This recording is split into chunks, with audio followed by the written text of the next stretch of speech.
Is your ex thinking about communicating? Let us do a reading about that. But take what resonates, leave what doesn't. This is a collective reading. The first card is 8 of Cups. Think about your ex and let us see. We will take first 9 of Cups, 8 of Cups, 9 of Cups. Okay.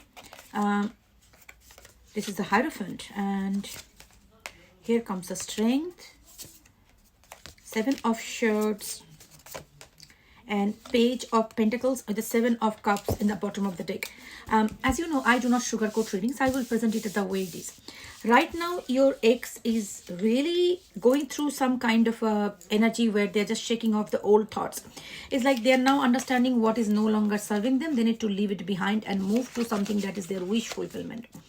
With this saying that, I would say that this person somehow realizing that in their life, whatever was no longer serving, it can be things, people, or thought process or the belief system that needs to be left behind and move towards the wish fulfillment.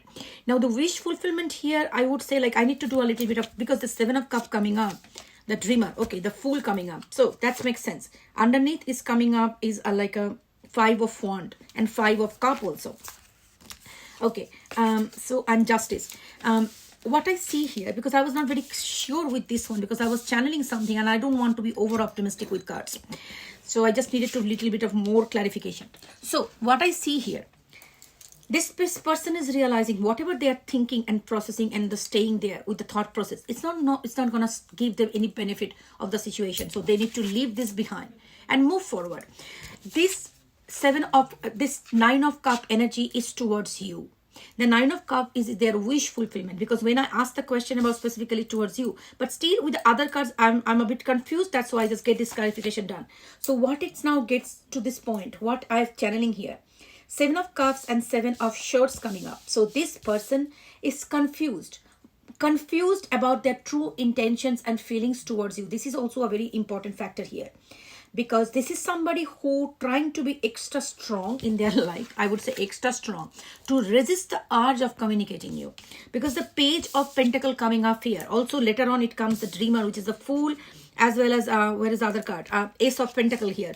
So this is coming up here. So I would say with these cards, this person is still suppressing a lot the urge to communicate. The urge of communication is strongly there. But why this person is trying to stop them, that is the question. Because I feel like, number one, this person is very confused. Very, very confused. Now this confusion can be coming from some level of commitment. Because this coming as a wise counselor, which is kind of a Hierophant. It can be that in this connection, there are certain things which are not aligned with the society, culture, and their thought process. It can be, or like, this person can be old school. Maybe the society culture doesn't support your relationship in some shape and form. That is there. So this person is confused about whether I can give you what you truly want, or whatever I am going to offer you, is it going to be good for you or not? That is the question that is holding this person very much stuck in their mindset. But they truly want you because they see you as a 9 of Cup energy. So that's I needed to clarify, like, if you are seeing the 9 of Cup energy, why you are stopping yourself? Now it feels like there's a lot of internal conflict going on in this person's mind. A lot of internal conflict with the 5 of Wand and the 5 of Cups. They miss you, they lost, regret that this connection is no longer there. But there is a lot of internal conflict going on, because this person is realizing that what I'm going to offer you, is it going to be a justice to you? And also this is a karmic lesson for this person, that they see you as their wish fulfillment. Why? Because you probably been giving too much into this connection. Whatever they needed from you or a relationship, you gave them everything. But when it comes to return the energy, they are coming as a Page of Pentacle. So this is where the mismatch is happening. So right now this person is understanding that if I have to come forward, I have to come forward with some kind of commitment, which I was not being able to offer. They definitely want a new beginning with you. Fool, Ace of Pentacles coming up. So they definitely want a new beginning with you. But the conflict is going on, that can I give the commitment that this person wants or deserves? If not, what is the point of going? Is this person better off without me? These are the things that is exactly going on in this person. They are observing you. I would say that they are observing you. But they feel like you are far away from them right now. You are not in their proximity. Like they cannot access your energy anymore. It's not because of the breakup. I think in past also, if you had the breakup, this person probably thinking like, I can message them and everything is going to be fixed. But this time it feels like this person feels like it's coming a resistance between you and them. Like, it's not like before. If I just hop in, they will not accept me. That confidence is gone. This is why this person is confused. However, the cards of communication or the new step coming after some time, not straightforward. So I would say that if, because of only the Page of Pentacle came, and that is also about by the end of this first set of cards I pull, I would say definitely this person wants to communicate. However, if they communicate now, it will be a very small gesture. It will be just like a testing the water, because the pages are very unpredictable, very childish, not very mature. If this person comes forward right now, that will only come with some kind of nonsense. Hello, how are you? Just wanted to say hi. I hope everything is okay. That kind of a message. Do not expect any very deep conversation from them right now. However, there is a chance that if they don't message you right now, after some time, they will communicate with more commitment, like more stable energy, because this internal conflict needs to be resolved. They need to understand that whatever I have done, I have to stand up for myself. I have to give more to this connection. I cannot come back with those kind of energy and get it from them only, like all the energy, time, all the resources from you, like whatever they have got. So this is the energy. Now, point is, if you think like maybe they are very stubborn, because I see that this is a energy where they want to stay a little bit strong, because the strength coming up. Sometimes this kind of people stay strong, and I also feel that can be also energy here, that they are trying to stay strong and trying to see if meanwhile you message them. That part is also there. I think that's kind of a thinking like, okay, let me wait for a bit. If they messages me, my life is saved. I don't have to take any step. And if they don't, I don't know what I have to do, but I want a new beginning. It's like they want a new beginning, but the conflict. So if you think like, I will message them, give them like some kind of hints that I'm waiting for them, that will help them. Don't ever dare to do that. Because when you do this kind of things, you are actually sending these people a signal that you can do anything and everything, and I will be always there. I will come back. So the lesson that they need to learn, the soul lesson they need to learn, they only go through the pain. When a person truly sees that I have lost something in my life, then only the time they go for internal reflection. Every time you going back before they go through that collapse state, is actually you are saving them from, you are just pulling them back from learning their karmic lesson. That is not right. See, people do make mistake. We all do. Nobody's devil. I'm not demonizing anybody here. But yes, narcissists are toxic people, are demon. I'm not going to glorify them anyways in my channel. But the fact is, this is somebody who is, I don't feel like a toxic narcissist. But yes, it can be avoidant, because this person truly wants you. They want a new beginning. And they truly understand how much you meant to them. How much you give them. So if a person is really toxic and narcissist, they don't admire those things. They don't do that. This vibe I'm not getting. I'm not channeling that kind of energy here. But I would say that whatever they are doing, let them go through the cycle, the complete cycle of, running away from you, then go through the collapse, and then realizing that I have made a mistake, then come clean. Because it is also your time to do the self-reflection, that why I am every moment going back to this person when they should be doing their internal work. Why I am going back? Because if you are going back chasing them all the time, it means you have some abandonment wounds or some self-worth issues. 100%. Because if you don't have a self-worth issues, you will not be running behind somebody who is leaving you. A person who is secure, who has high self-respect, they will never run behind this kind of people. They will say, they have gone, that's it, I'll close the door. If they come back, they will come back. But you are running there. You might be most successful person in your work, but work life and relationship is different. So I think there you need to sit down and ask yourself the question, what exactly being triggered within me? Why I'm feeling so restless? What my soul is craving, or what my inner child is craving from this person that I cannot give it to myself?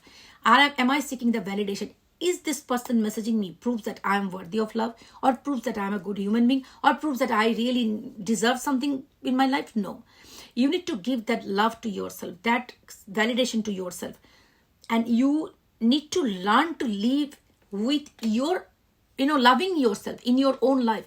Problem is, we give too much power to external factors like other people. And we feel like our every existence depends on this person. If they message me, I'm fine. If they don't message me, my life is so, my day is depressing. If this person tells me I love you, I'm on the cloud nine. Otherwise, I will start seeking validation.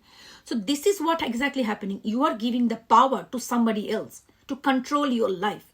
So if that person's life is somehow messed up due to their work or something, their mood is damaged, that can indirectly impact your mood. For example, in our Indian culture, there is a lot of household maids. So for example, if that person their maid didn't come and they had to do a lot of work at home, so they will be pissed off.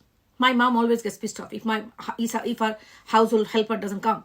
So if that person is pissed off, he probably or she will not be able to talk to you properly, maybe trauma dumping you, angry, or just talk to you a little bit rudely.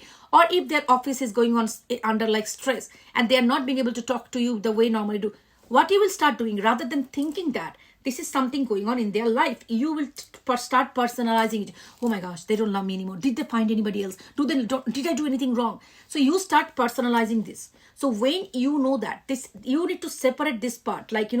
I love myself and I love them, but I love myself more. I am the main character of my life. So if my life is, my happiness is my responsibility. I will validate myself. Doesn't matter whether other person's showing me or not, I'm worthy of love. Okay. Once you settle into that, that grounding point inside you, nobody, it doesn't matter anybody telling me or not, I'm worthy of love and I love myself, accept myself the way I am. So that's the time when you're secure, start feeling secure. And when you start validating your inner child, oh, okay, I'm just crying, I miss them because I'm feeling lonely. I'm afraid that nobody's going to love me. Sit down, put your hand on your heart and tell yourself, I am here with you. I am present in my body. I love myself and I'm worthy of love. So you ground yourself every time in your body. You're rewiring your nervous system, retraining your nervous system to feel safe within your body, not seeking the safety in the other people's actions. Now, what is going to happen? Next time, if they're not messaging you, you will think, maybe they're just busy. Nothing about me. It's about them. So that's why the assurance comes. So people can do a lot of things to you. And we always blame the other people. We forget that we also need to fix something within us. It's not always the other people are the bad people. We also need to make sure why we're always anxious, why we are freaking out when they're not messaging us, why we always need them to consistently communicate with us. Okay, if they don't communicate, why will we take it personally?